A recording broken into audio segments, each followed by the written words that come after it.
प्रणाम, मेरा नाम है राखी और आप देखना शुरू कर चुके हैं बेजोड़ बिहार।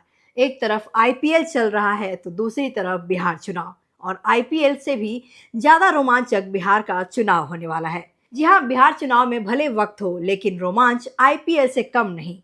चिराग पासवान के बयान ने इन दिनों बिहार की सियासत में हलचल मचा रखी है। बिहार विधानसभा का चुनाव इसी साल होना है और लोक जनशक्ति पार्टी के राष्ट्रीय अध्यक्ष और केंद्रीय मंत्री चिराग पासवान ने बिहार राजनीति में अपनी सक्रिय भूमिका निभाने के संकेत दिए हैं। चिराग पासवान के बयान के बाद महागठबंधन में भी हलचल तेज हो गई है और महागठबंधन में अब लगातार बैठकों का दौर शुरू हो गया है। इसी को देखते हुए महागठबंधन की एक बड़ी बैठक 24 अप्रैल को होनी है। 24 अप्रैल को महागठबंधन के बैठक से पहले 23 अप्रैल को रावणी आवास में इसको लेकर रणनीति होगी। दूसरी तरफ अगर आप देखें तो एनडीए में भी बवाल मचा हुआ है। दरअसल एक निजी कार्यक्रम के दौरान चिराग पासवान ने कहा, मेरा प्रदेश मुझे बुला रहा है। मेरे पिता केंद्र की राजनीति में ज्यादा सक्रिय थे, लेकिन मेरी प्राथमिकता बिहार है और मैं ज्यादा समय तक केंद्र की राजनीति में नहीं रहना चाहता हूँ। चिराग पासवान के बयान के बाद लगातार उनके समर्थक और पार्टी के नेता भी उनका स्वागत कर रहे हैं। यहाँ तक कि उनकी पार्टी के नेताओं ने सोशल मीडिया पर पोस्टर के जरिए भी उनका वेलकम किया है।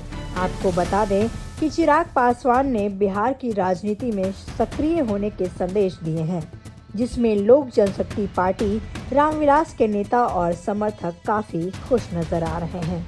वहीं एनडीए के अंदर भी परेशानी बढ़ सकती है।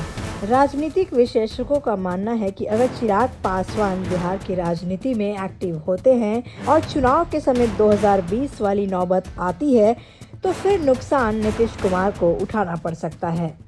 हालांकि चिराग पासवान ने इसको लेकर कोई पत्ते नहीं खोले हैं, लेकिन एक बात तो तय है कि एनडीए में अगर बड़े चेहरे के तौर पर चिराग पासवान सामने आते हैं तो सीएम फेस को लेकर बात बदल सकती है। हालांकि जेडीयू ने फौरी तौर पर चिराग पासवान के बयान का स्वागत किया है, लेकिन चिराग पासवान के इशारे और इरादे यह साफ जाहिर करते हैं कि बिहार राजनीति में वह कोई बड़ा खेल करने वाले हैं। आपको बता दें कि 2024 लोकसभा चुनाव में चिराग पासवान तीसरी बार सांसद चुने गए और केंद्र की राजनीति में वह एक्टिव हैं।